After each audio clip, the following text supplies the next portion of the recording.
सब सरसाम देहमानसा मध्य वृंदो पारमूले वृद्धिमानसो यथार्जिता। सती की सखियों ने बताया ये सभी देवता तुम्हारे पिता के यहाँ यज्ञ हो रहा है, ये वहां जा रहे हैं।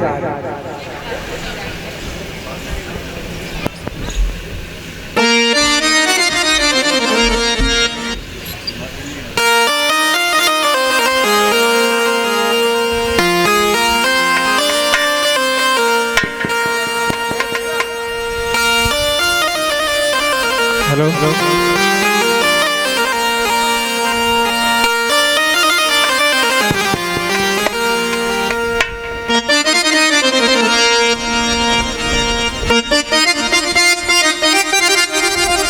हेलो हेलो आज इस भागवत प्रोग्राम में हमारे समाजवादी पार्टी के पूर्व जिला अध्यक्ष मनोज यादव जी और वर्तमान में प्रदेश सचिव समाजवादी पार्टी के और वर्तमान में ही यादव महासभा अखिल भारतीय यादव महासभा के जिलाध्यक्ष मनोज जी पधार चुके हैं। वो शास्त्री जी का सम्मान करेंगे।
हेलो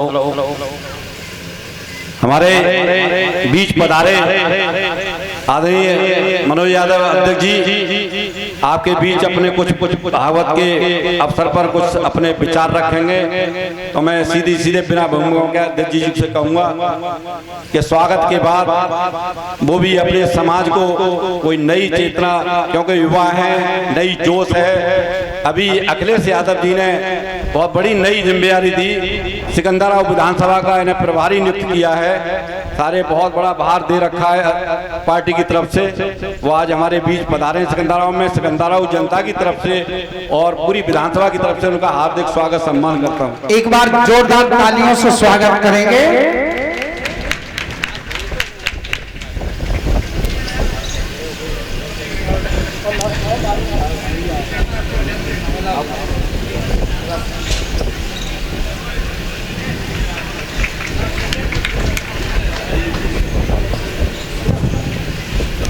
आप लोग सामने बैठे लो, अच्छे नहीं लगोगे? हाँ? हाँ, अब नहीं रुकोगे।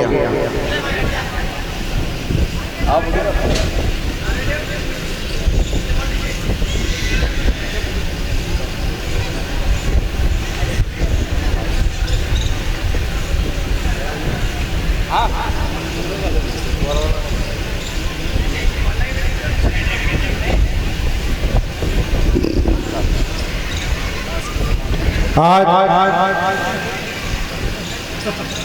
हमारे सिकंदराबाद विधानसभा के इस गौसगंज मोहल्ले में श्रीमद् भागवत कथा के इस अवसर पर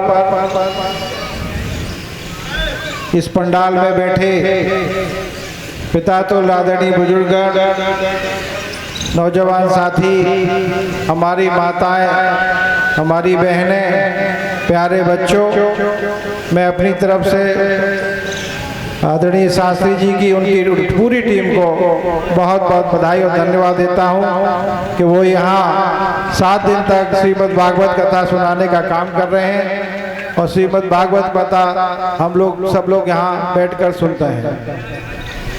यहाँ बुजुर्ग लोग बैठे हैं, उनको पता होगा कि पुराने जमाने में कि हर गांव में एक चौपाल हुआ करती थी जहाँ पूरा गांव इकट्ठा हुआ करता था।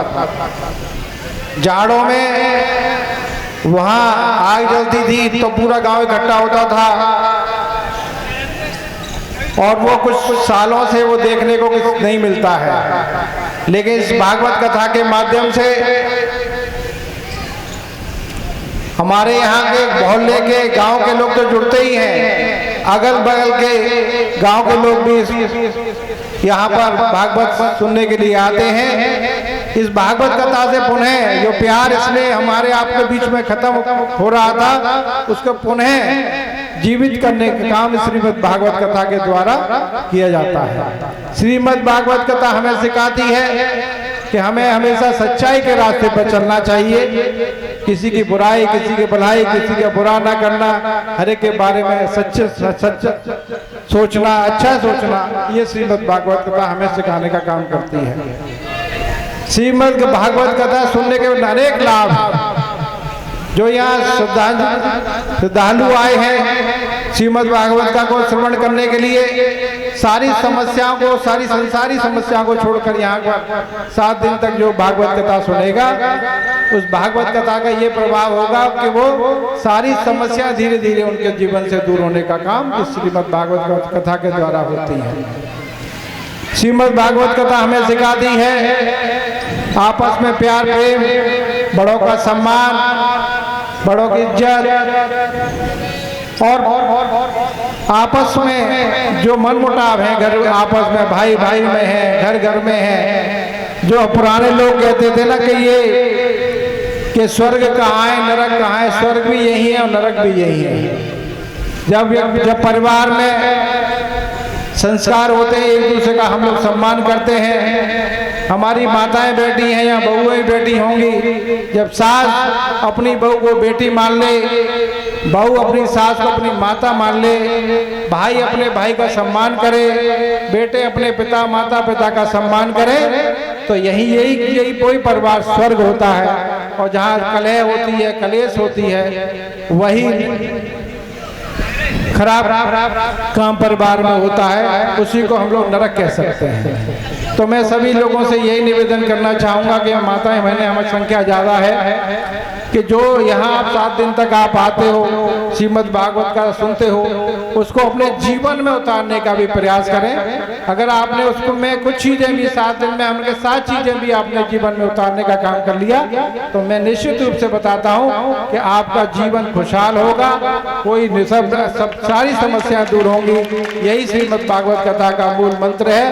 मैं बहुत ज़्यादा ना कहते हुए, हमारे साथ आए हमारे बड़े भाई हरपाल यादव जी, सभी लोग यहाँ पर ये भागवत कथा कह रहे हैं, पूरी कमेटी को बहुत बहुत धन्यवाद देता हूँ कि उन्होंने मुझे यहाँ बुलाने का मेरा सम्मान स्वागत किया, उसके लिए बहुत बहुत धन्यवाद, उनका आभारी रहूँगा। और पुनः शास्त्री जी को, उनकी टीम को बहुत बहुत धन्यवाद। यहाँ पर बैठे हमारे बुजुर्ग, उनको सभी को बहुत बहुत धन्यवाद। आपके दर्शन करने का मुझे सौभाग्य प्राप्त हुआ। हमारी माताएं, हमारी बहनें, सभी को मैं अपनी तरफ से तहे दिल से बहुत बहुत धन्यवाद देता हूँ कि मुझे आपके दर्शन करने का मौका मिला। इसी के साथ अपनी बॉडी को विराम देता हूँ। बहुत बहुत धन्यवाद।